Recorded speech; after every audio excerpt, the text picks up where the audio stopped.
Иә, құрметті қазақ бауырларым,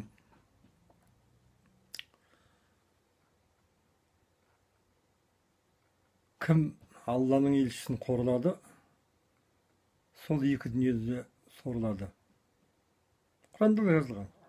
Сенуші кім дегенде, Аллаға және оның елшісіне сенушілер ғана сенуші. Қалғанның бәрі далбаса. Тіптен мынау Иса, Мұхаммед, тағы басқа Алланың елшілерінің сенбеген адамдар ол кезінде сенген жоқ.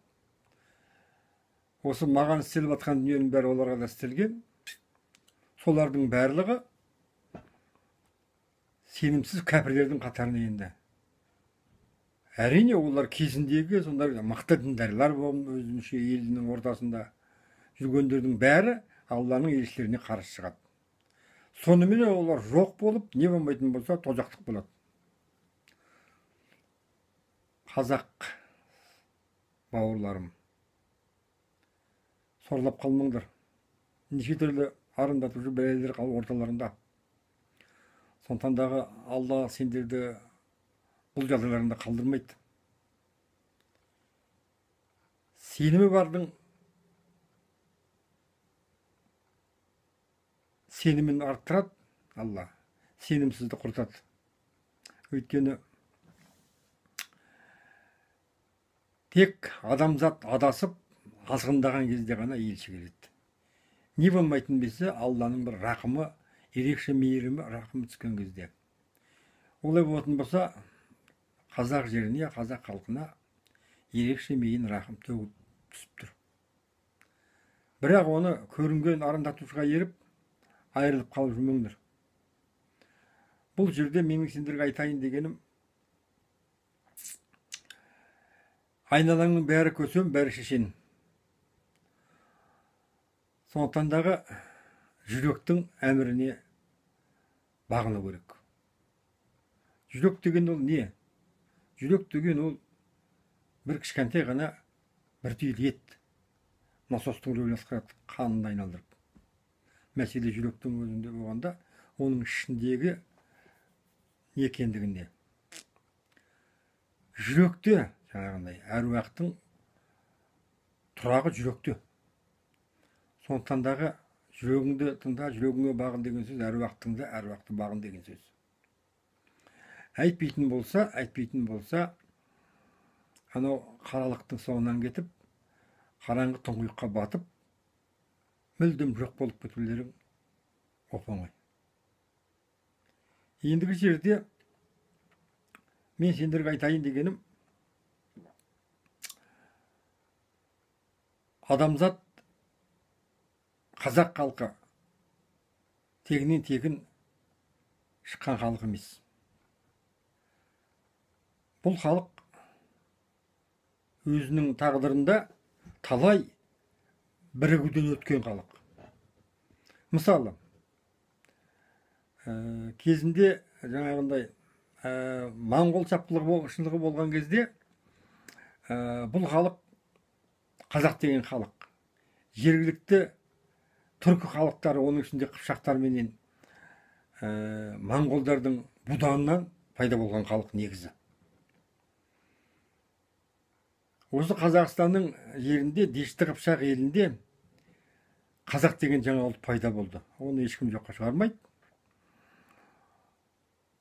Егер де ол болмаған жағдайда, біздің жаңағындай әруаққа сенуіміз, сиынуымыз, Құдайға табынуымыз, жаңағы көршілес Иран, Ирақ халықтарындай болар ма еді қайдам. Сондықтан дағы біз бір қосылып, бір жақсы халық болып жаңа туған халықпыз. Өйткені қазақтың осы басына, жерінде, еліне Алланың ерекше көзқарасы бар. Таңдаулы халықтың біреуі. Мен бір нейімді айтқам, еврейлерден ешқандай кемдігі жоқ. Егер де еврейлер Құдайдың таңдаулы халқы болатын болса, жаңағы қазақтар да жаңағы христиан, ислам әлемінің басын қосатын сүйікті Алланың рахымы түскен халық. Сондықтан дағы қазіргі кезде мен айтқан екі діннің басын қосу қазақтың қолынан келеді. Тек қана жаңағындай есімізді жинап, рухани жаңарып, тәубе, жеріміз бар кең, патшамыз бар парасатты. Артыларында дана адамдар бар. Оны көрмейсіңдер де, оны елемейсіңдер де, көрінген кері ауыздың соңында жүрсіңдер. Енді міне басты Алланың рахымы, Алла өзінің елшісін орталарына қойды. Елші дегенге ана көрінген діндарларды тыңдай бермеңдер. Біреу айтады, Иса Алланың ұлы дейді, біреу айтады, Мұхаммед Алланың нұры дейді. Ешқайсысы емес. Иса деген жер бетіне келген былайша айтқанда еврей, сириялық. Мұхаммед деген қарапайым араб базарда жүрген. Олардың ешқайсының қанаты, не мүйізі, не басқандай, не періштелік, не басқа жағдайдағы сипаттар болған емес. Нағыз қарапайым араб, нағыз қарапайым еврей болса, сондай халықтың ортасынан туған мен де қарапайым қазақпын. Менің сөзімнен, менің іс-әрекетімнен бір ерекше жағдайларды іздемеңдер. Өйткені мен қара халықтың ішіндемін. Жасым 65-те, руым Қыпшақ, оның ішінде қара Қыпшақ. Енді ол Қыпшақ деген рудың түркі халқының ішінде, қазақ халқының ішіндегі рөлін білесіздер. Алла тегінен мені сол рудың ішінен алып шыққан жоқ шығар. Мысалы үшін Мұхаммед пайғамбарымыздың Құрайш тайпасынан, руынан шығуының өзі тегін емес еді. Өйткені Құрайштар сол арабтың ішіндегі бір негізгі беделді тайпалардың бірі болған. Мына біздің жаңағы түркі қазақтардың ішінде де Қыпшақ деген халық ол өте беделді болған. Қазір сіздер сол Қыпшақтың жерінде, Қыпшақтың тілінде сөйлеп жатырсыздар. Сондықтан дағы мен еш қазақтың баласына жаңағындай бөтен емеспін, жат емеспін. Сондықтан дағы мені бір ерекше құрметтеп, ерекше бір сыйлаудың қажеті жоқ. Өйткені құрмет те сыйда Алладан. Бірақ та менің осы 25 жыл бойғы жинаған көптеген сендерді үйрететіндей жағдайым жаңағындай бар. Оның барлығын айтады өзі. Кім Алланың елшісіне сенсе, ол сендерді үйретеді дейді. Сендерді тап-таза қылады дейді. Ол кезінде араб халқына солай айтылған болса, қазақ деген халық сөзге тоқтаған, сөз түсінген халық болса, ол өзінен өзі белгілі.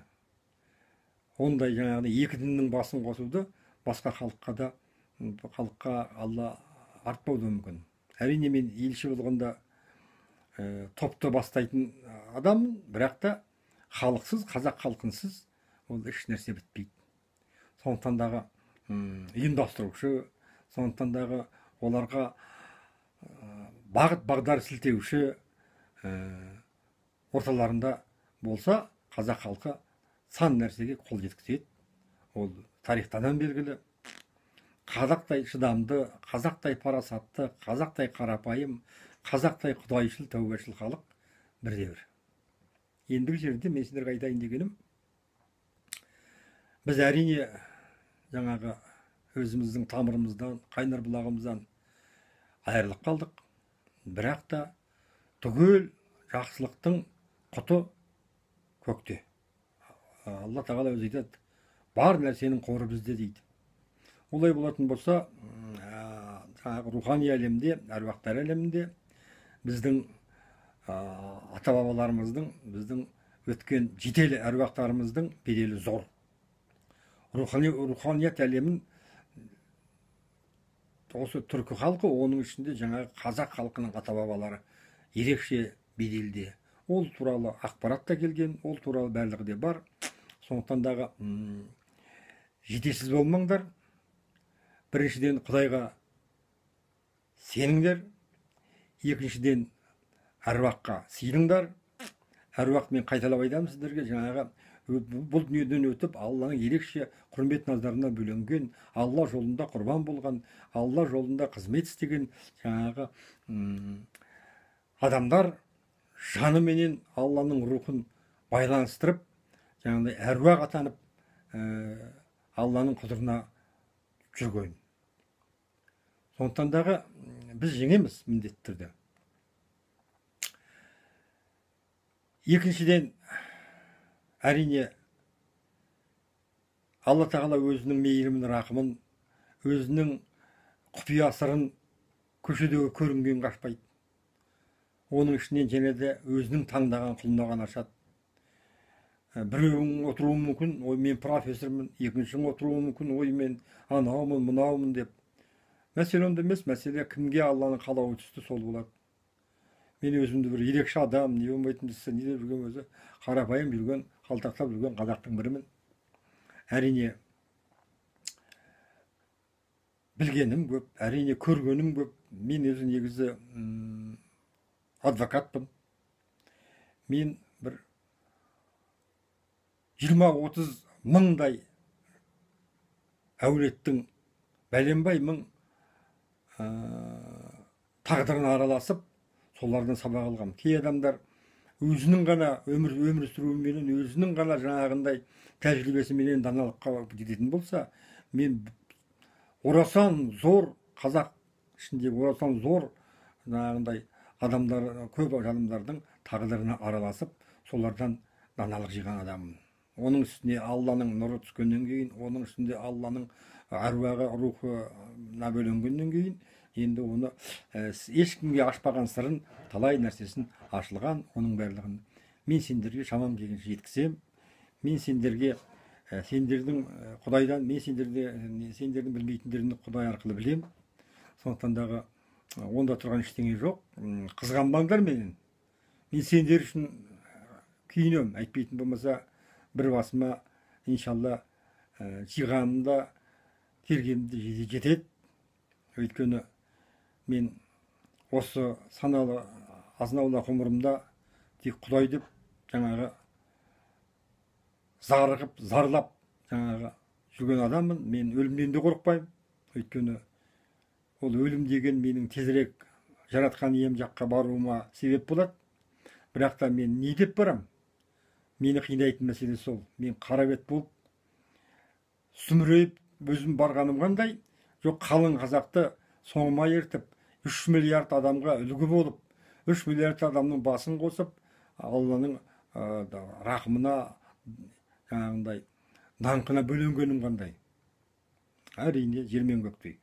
Сондықтан дағы менің негізгі мақсатым көзімнің тірісінде Құдайға қызмет ету.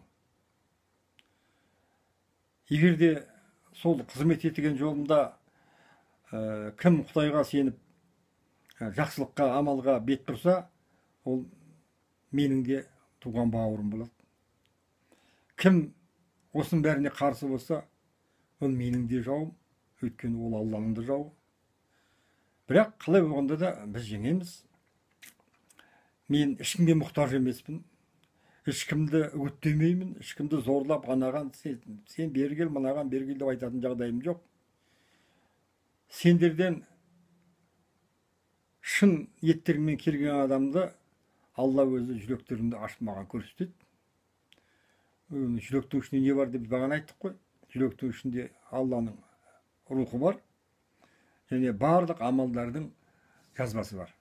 Сондықтан да оның барлығын көретін бір Алла ғана әрине. Бірақ та жеме-жемге келгенде ақ қарасын ашып маған Алла тағала өзінің тылсым дүниесіменен барлығын көрсетіп, бәрін бағдарлап.